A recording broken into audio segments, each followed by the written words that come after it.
Right. So CDD is right here with us. Let's find out what, first of all, inspired such a project. The president has gone through, the NPP have gone through elections, and they have been maintained. So what informs the need to test their popularity, so to speak?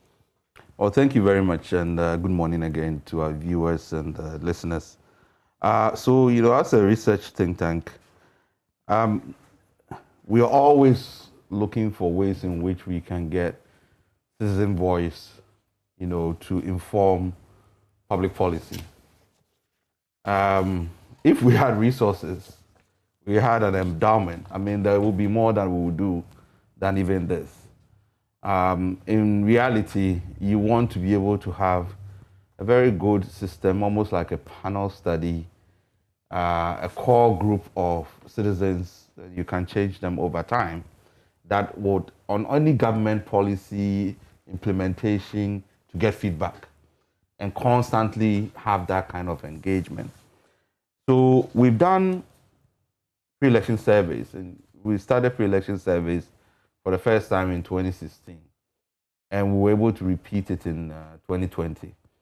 And the reason why we started pre-election surveys is that it's a good method for giving institutions that are tasked to conduct peaceful and credible elections an early warning to see where the gaps are so that they can correct them ahead of the elections. And so far, I think those have been very, very useful. We always have we have separate briefings for the Electoral Commission, the NCC, security sector, media, so that we know where the holes are that we have to plug. And for me, those things have been very valuable. We wanted to do a post-election survey because it is always very good to have an early test of where the citizens are once you have a government installed. So the government installed would have had a manifesto. Now that that government has been given a mandate to govern, what are people's expectations going forward? Because then it helps you as a government to also sort of manage your expectations.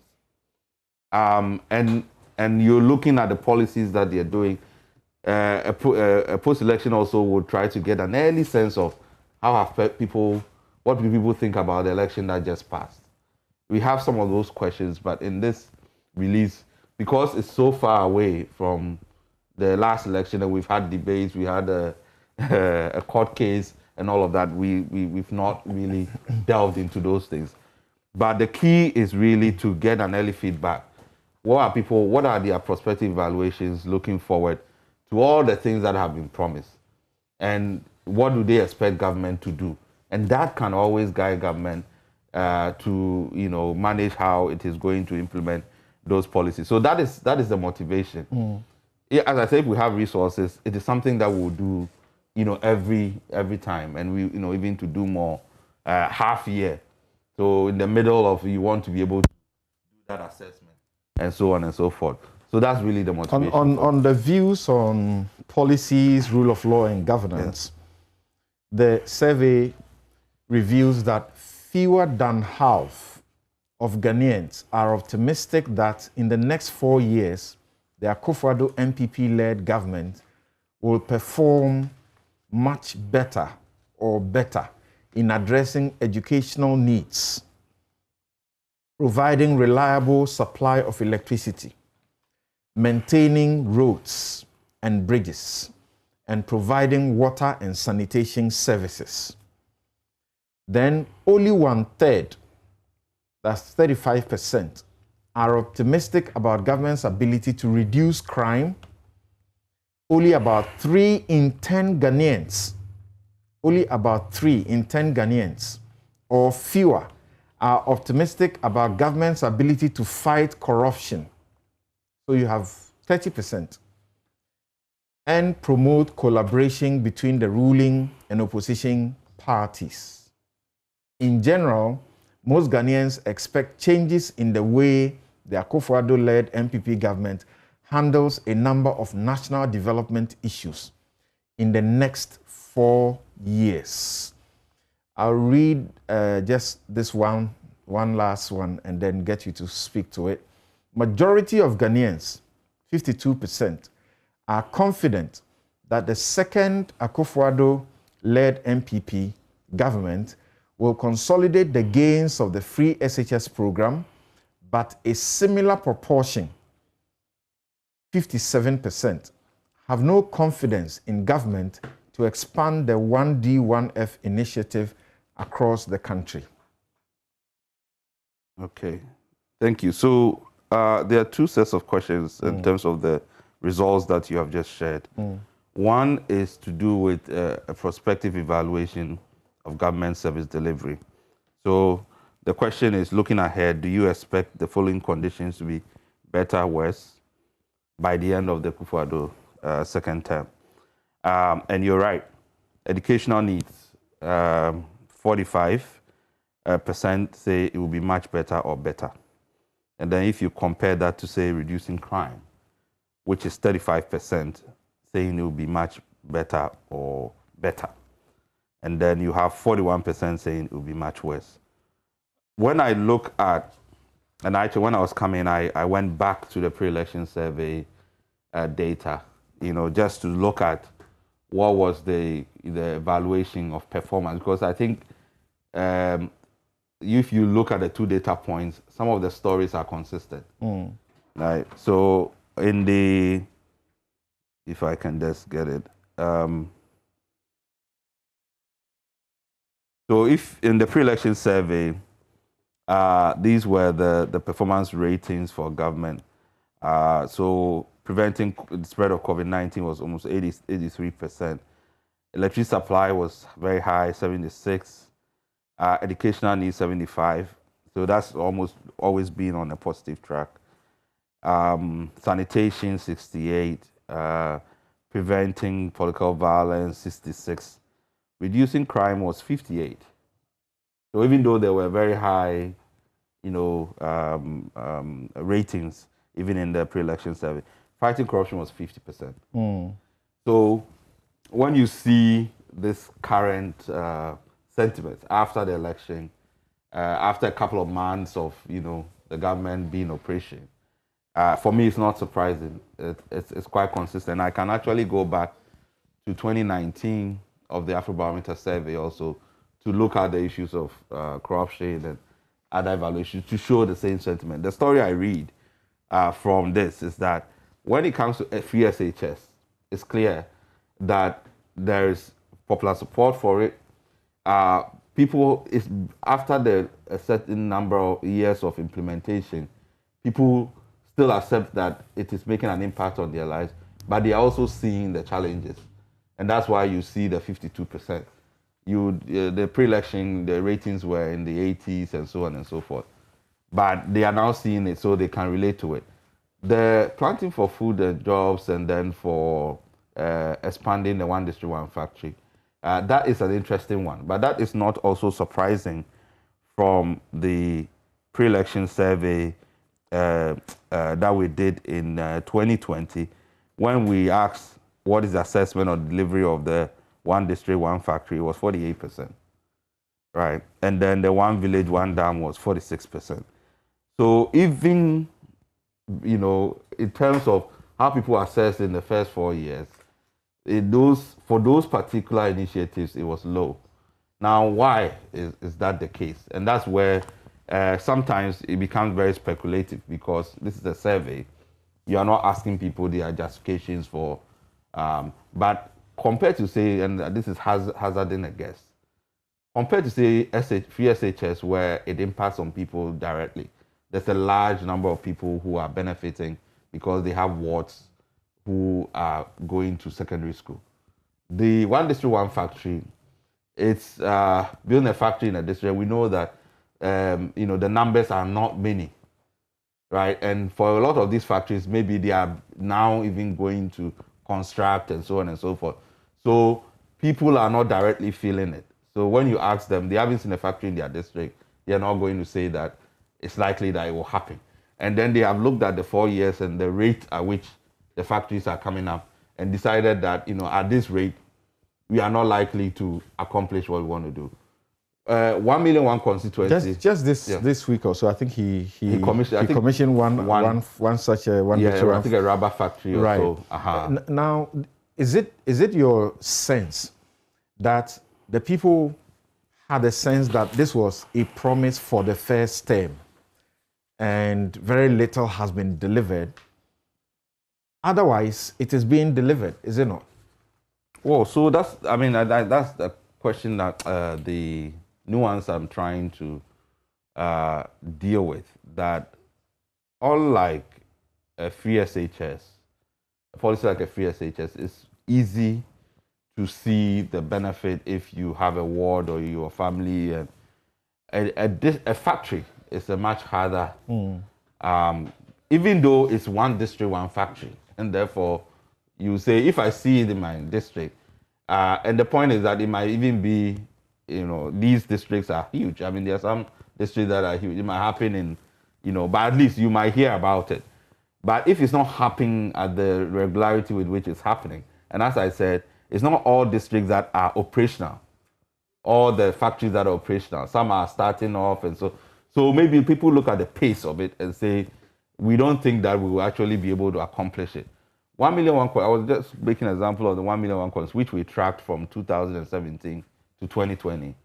And in most cases where it was done well, you could see the impact on the community, whether it was a sanitation facility or whatever. You could see that because there were still a lot of them that were not completed, people will look at that and say, we don't think that you'll be able to accomplish it. Oh, we didn't see our 1 million worth of whatever, and therefore we really don't think this particular initiative. So I am not surprised that they make a distinction between these different types of initiatives, and that's where I think, for me, there's more credibility and value in the kind of findings that we are seeing. That is not just one side. There are positives, but there are also negatives. In the area of corruption, did you say 50%? Because in the pre-election survey in 2019. Oh, that's what you meant. So I wanted to say that even in the pre-election survey, evaluation of performance, it was 50%. So that was, just the average. And now you get in a post-election survey where people are only, 30% are saying, we expect that it will be better. It's not too surprising for me. The results is that Ghanaians are split. That's 48 against 48 on the government's ability to ensure that the rule of law is upheld in the next 4 years. Majorities are not confident in its ability to protect the country's financial resources. That's 53%. And curb corruption and official impunity. That's 62%. Yeah.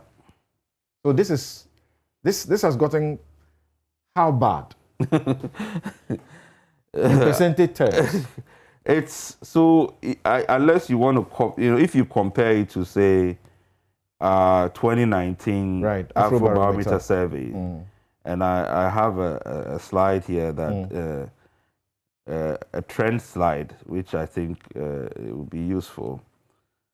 Just 1 minute.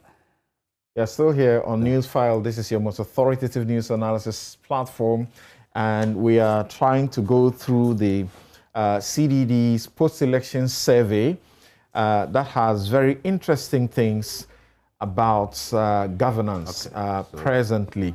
So I have a slide and here. On the matters of people's opinions on the rule of law, policies, and governance, we just are sharing some bits in that area with you. Yeah. Yes. Okay. So I'll take a trend data from 2014 and try to explain it. So 2014 Afrobarometer, the question was asked, in your opinion, over the past year, has the level of corruption in this country increased, decreased, or stayed the same?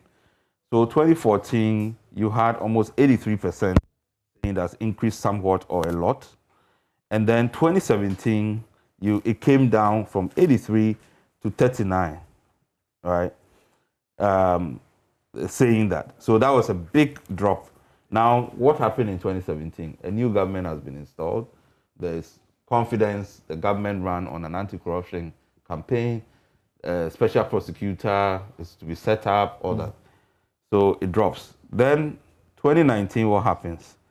The same question is asked. Has it increased a lot? It moves from 39 to 53%. All right. And then if you get to the pre-election survey where there's an evaluation of government, that's 50%. And then after the election, it's jump up again. So for me, as I said, it's a story that is consistent, that people are expressing worry. What is worrying for me is that this is prospective evaluation. If the people are saying that they don't think that anything will happen, then that is a problem, because we cannot surrender to corruption. So there is a challenge for government, but it's a challenge for citizens. But how representative is the 2,400 sample? Okay. Even though you spoke to people in their own, local dialect, in Sure. Chi, in Ewe, Ga, Dagbani, and Dagari. Sure. So let me. This will be an exercise in research methodology, and we keep. So I'm interested in the representative figure. Sure. The 2,400. So you know that in any research methodology, you are able to generalize from a sample, depending on how the sample is drawn. The key to being able to generalize from a quantitative survey is randomization. So you have to be very, very diligent in terms of the way in which you select your sample. So for all our samples, when you say a national representative sample, it has to mirror whatever sample you take. And in our context with our population, anything from 1,000, even 800, just that your margin of error might be a problem. But anything from 1,000, 1,002 to whatever, at some point, it doesn't make any difference whether or not you are doing 5,000 or whatever. So it is, does it mimic the demographic, parameters within the national population? So even the enumeration areas that you generate, it is not generated by the researcher. You go to statistical service, they run a program, and they randomly select enumerator areas.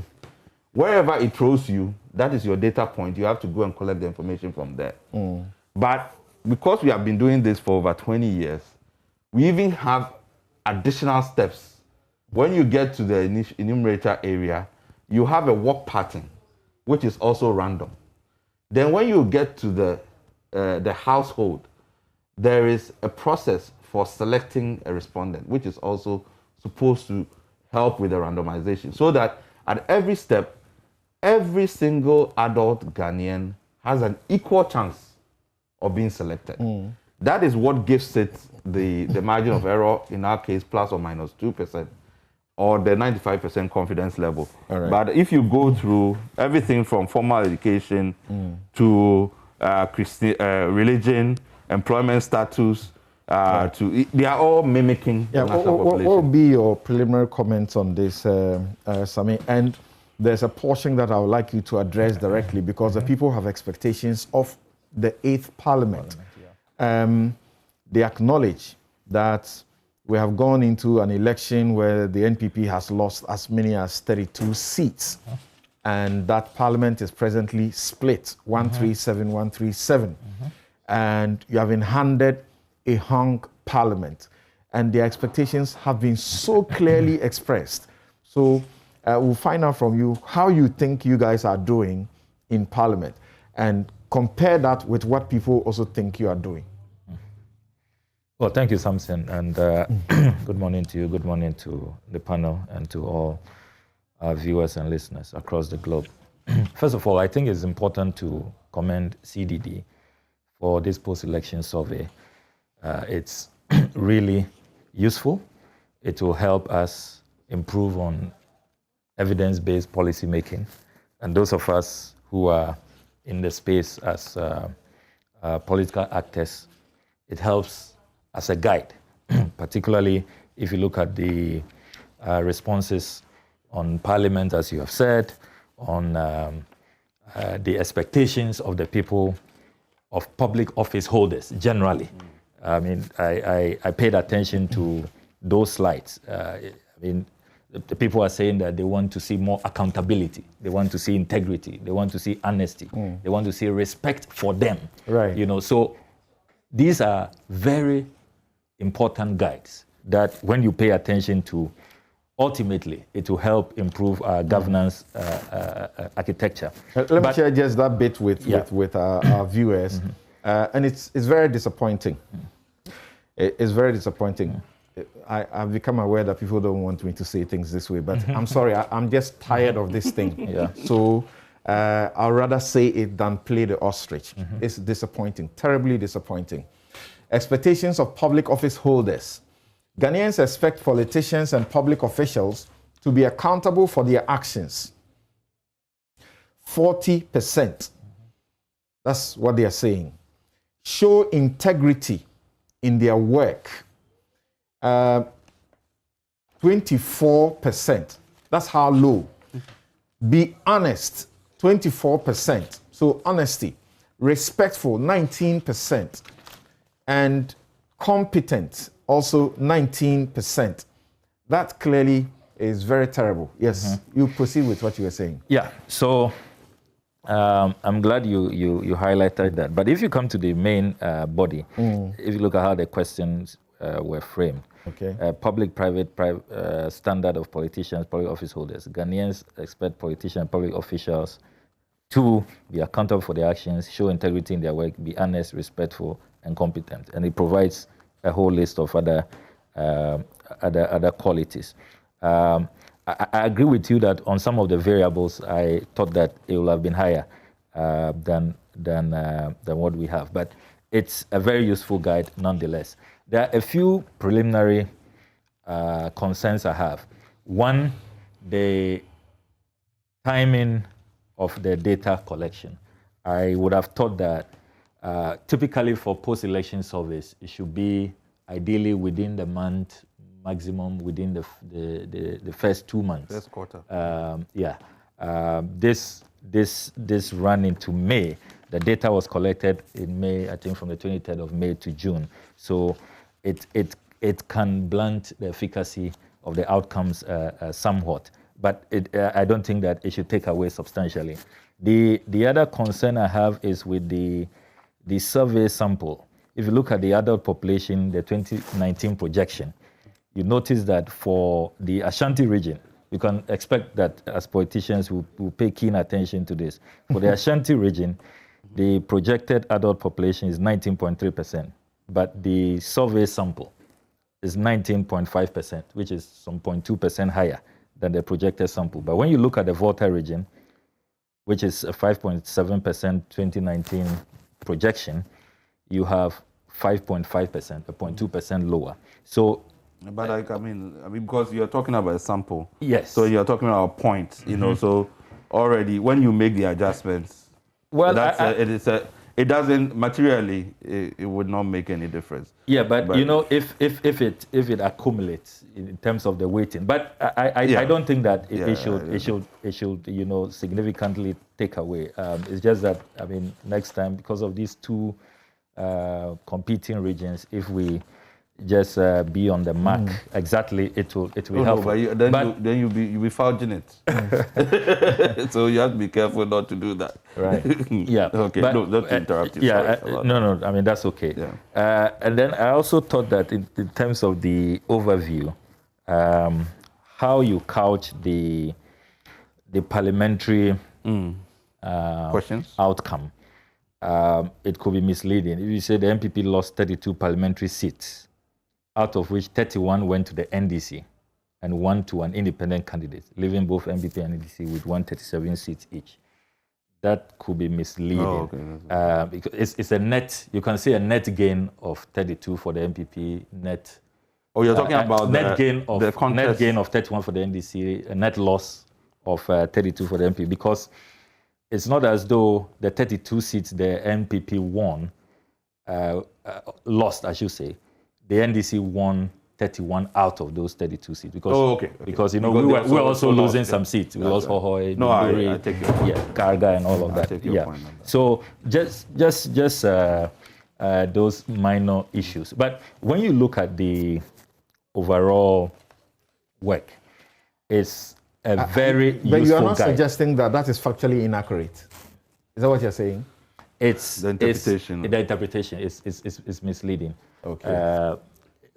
What I'm saying is that as if NPP lost all of those to you. Yes. And you lost nothing. Exactly. Yeah. Okay. Exactly. Yeah. So Okay. it's just I think it's just about you know the presentation. How is that? The fact though remains that they lost those to you. You also lost something. Yes. Yes. That's all the difference you want to communicate. Right. Exactly. Okay. Exactly. You know, but if you look at the historic nature of the 2020 elections, this post-election survey is crucial. I mean, this is the first time that we have a hung parliament, in the history of our country. So that's a very significant development. We need to probe further. Number two, this is the first time since we've been voting in 1992 that you've had an incumbent lose its majority in parliament. If you look at the trend, in 96, President Rawlings gained more seats. In 2004, President Kufuor gained more seats. In 2012, the NDC, President Mills had died, God bless his soul, President Mahama took over. But you notice that there was an uptick in the number of seats.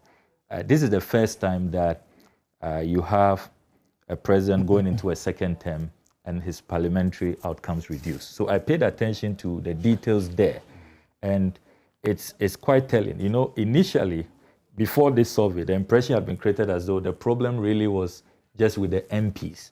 It's the MPs who didn't do their work, who were not, you know, diligent, who didn't, you know, relate well with their constituents. But your survey is revealing that it was also a referendum on the president's outcome. That's right. Because if you look at the two key indicators of your findings, that is the perceptions about the perception about the president's performance, and then the perception about the president's policy decisions. If you put those two together, 21% and 18%, that's huge. That's 39%. In terms of MPs and government appointees, probably at the assembly and all of that, is only 19%. So this post-election survey reveals that the president must take a greater share of blame in terms of the poor performance of the MPP in the 2020 polls, which is quite revealing. The other matter of concern is that if you do the analysis from all the Afrobarometers, 2017, 2019, which you have alluded to earlier, and you juxtapose it with this post-election survey, it is clear that confidence in the president is at an all-time low. The president must be very worried about that. If you take the 2019 Afrobarometer, it actually had listed the presidency as one of the most trusted institutions. It was army, religious leaders, and the presidency, 72%, 63%, and 58% respectively, when it comes to the fight against corruption. At least at the time, he had been spared as an institution that we could count on him to fight corruption. But now you look at how it declined with the pre-election, and then post-election, even a further decline. When you have a staggering 53% saying that they can't trust the president to protect the public purse, and then 62%, I mean, one of the highest numbers in this work, saying that they cannot have confidence in the president to fight corruption and to uproot or curb impunity. That is telling. That is telling. And I think the president has to sit up, because this is coming at a time that if you look at even the commentary from independent analysts, just this week we heard what Professor PLO Lumumba had to say. He said he had high expectations. And indeed, in 2017, he had voiced out very high expectation for the Ghanaian president. He thought that he had said the right things, he had struck the right chord, and that he would move this country in the right direction. Now he says the president is moving in a negative direction, with a jet speed. Yeah. That's what he adds. And we all know that Professor Lumumba is somebody who is well respected, doesn't mince words.